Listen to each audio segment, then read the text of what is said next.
Imagina esto. Caminas por las calles de la antigua Roma en el año 67 después de Cristo. C. Y presencias algo que te hiela la sangre. El propio emperador Nerón pasea por el foro con lo que parece ser su nueva esposa, una joven deslumbrante envuelta en sedas y joyas. Pero los murmullos los siguen, porque todos conocen la verdad aterradora. Esa mujer junto al hombre más poderoso del mundo fue una vez un muchacho llamado Sporo. Lo que Nerón le hizo representa uno de los actos más perturbadores de abuso psicológico y físico de la historia. Antes de adentrarnos en estas historias olvidadas de sufrimiento y supervivencia, si disfrutas descubriendo las verdades ocultas de la historia, considera darle me gusta y suscribirte para más contenido como este. Y por favor comenta abajo para decirme desde dónde escuchas.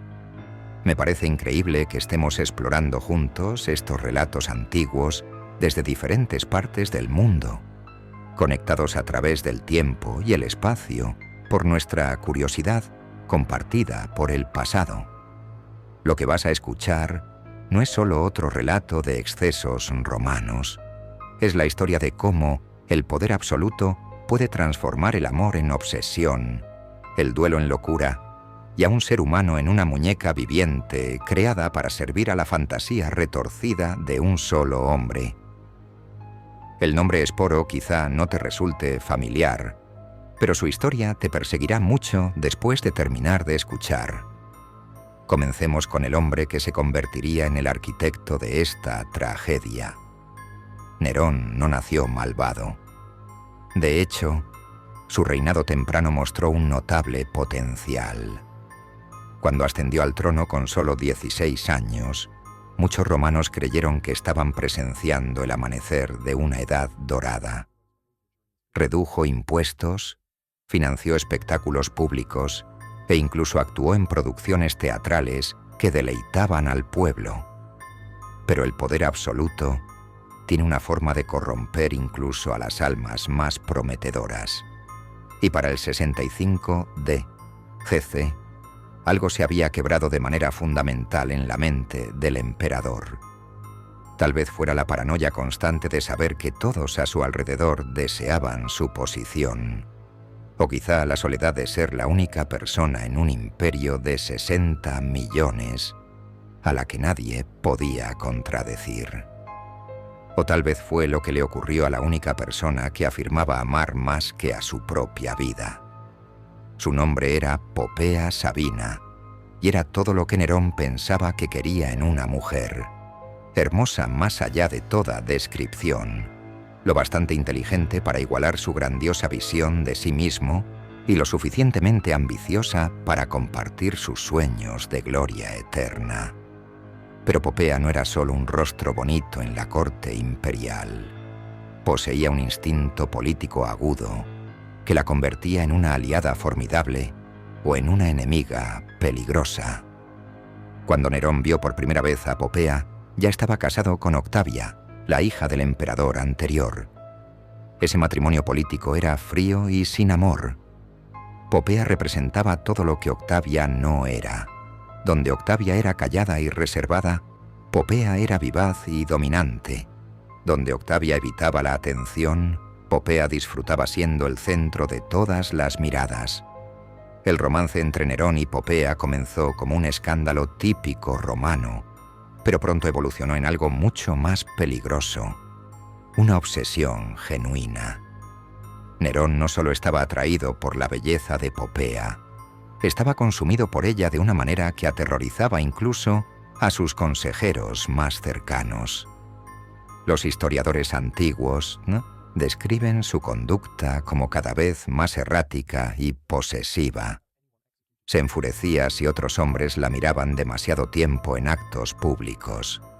La rodeó de guardias supuestamente para protegerla, pero en realidad para vigilarla, y la colmó de regalos que casi arruinaron el tesoro imperial. Joyas de la India, sedas de China, perfumes de Arabia. Primero se divorció de Octavia, un movimiento que escandalizó a muchos. Luego anunció su intención de casarse con Popea en una ceremonia imperial fastuosa. Pero ni siquiera el matrimonio satisfizo su necesidad de poseerla completamente. La aisló de familiares y amigos, encargó decenas de retratos y esculturas para mirarla incluso cuando estaban separados, y pasaba horas observándola en silencio. Esto no era amor, era posesión. Popea entendía el peligro. Usó su influencia para fortalecer a su familia, pero conservó una independencia de espíritu que irritaba a Nerón. Discutía con él sobre política, criticaba sus aspiraciones artísticas y, según las fuentes, incluso se burlaba de sus actuaciones. Lo que ocurrió en aquel fatídico día del 65 después de Cristo. C. Varía según el historiador, pero el resultado fue el mismo. En medio de una discusión doméstica, Nerón perdió el control. Popea, embarazada de su segundo hijo, lo desafió y él la golpeó. Algunos dicen que con una sola patada, otros que en un ataque sostenido, causándole heridas internas mortales. Murió horas después, junto con el hijo que esperaba. La muerte de Popea fue un punto de no retorno. Nerón, ya profundamente inestable, quedó devastado pero también enfurecido. La culpa se mezcló con la desesperación y, según relatan los cronistas, entró en una espiral de luto que rozaba la locura. Mandó embalsamar su cuerpo, la cubrió de ungüentos aromáticos y organizó un funeral de estado con una pompa casi divina. Pero nada de eso calmó el vacío que Popea había dejado. Fue en medio de ese duelo enfermizo cuando apareció un joven llamado Esporo, de origen griego y una belleza andrógina que asombraba a todos. Esporo tenía un rostro que, según los observadores, recordaba inquietantemente al de Popea. Nerón quedó fascinado al instante. Lo que comenzó como una simple fascinación se transformó en una idea retorcida. Si no podía traer de vuelta a Popea, tal vez podía crearla de nuevo. Los detalles de lo que ocurrió después son difíciles de leer incluso hoy. Nerón obligó a Esporo a someterse a una castración, una operación brutal en la Roma antigua. Luego lo vistió con las sedas y joyas de Popea, le enseñó a caminar, hablar y gesticular como ella, e incluso organizó una ceremonia de boda pública en la que él, el emperador de Roma, tomó a Esporo como esposa. En público, Esporo debía acompañarlo como si realmente fuera la emperatriz. Nerón exigía que los senadores y los ciudadanos se dirigieran a Esporo con el título de Augusta y lo trataban como si fuera Popea reencarnada. Para muchos en Roma, aquello fue una mezcla de espectáculo, horror y burla de las tradiciones más sagradas. Sin embargo, tras los desfiles y las fiestas, quedaba un joven que había perdido su identidad. Esporo, apenas un adolescente, se vio atrapado en la fantasía enfermiza de un hombre que controlaba el imperio más poderoso de la época. Las fuentes describen a Esporo como obediente, pero silencioso, una presencia fantasmal a la sombra de Nerón. No se sabe si alguna vez pudo expresar su voluntad.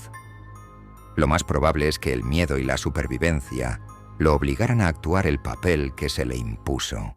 Mientras Nerón se hundía cada vez más en su delirio, el imperio comenzaba a desmoronarse a su alrededor.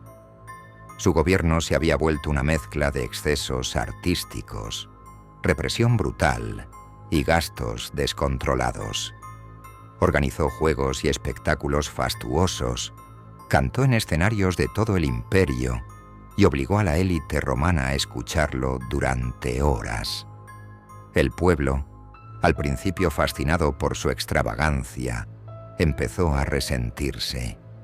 El Senado murmuraba, los generales en las provincias lejanas comenzaban a desafiar su autoridad, y las arcas del Estado estaban casi vacías. Nerón culpaba a todos menos a sí mismo. Ejecutó a consejeros, exilió a familiares y desató una ola de terror político que hizo que incluso sus aliados más cercanos temieran por su vida. En medio de esta tormenta, Esporo seguía a su lado, vestido como emperatriz, una figura trágica y silenciosa. Las fuentes antiguas hablan de él acompañando a Nerón en banquetes, procesiones y ceremonias, siempre con una expresión distante. Algunos cronistas especulan que pudo desarrollar una forma de vínculo de supervivencia con su captor, una relación de dependencia forzada donde el miedo y la necesidad se confundían. El año 68 después de Cristo. C. marcó el principio del fin. Las provincias de la Galia y la Hispania se rebelaron, y los ejércitos de Germania se negaron a obedecer. Nerón, que había pasado años temiendo conspiraciones, finalmente enfrentaba una amenaza real. Sus propias legiones lo abandonaron y el Senado lo declaró enemigo público.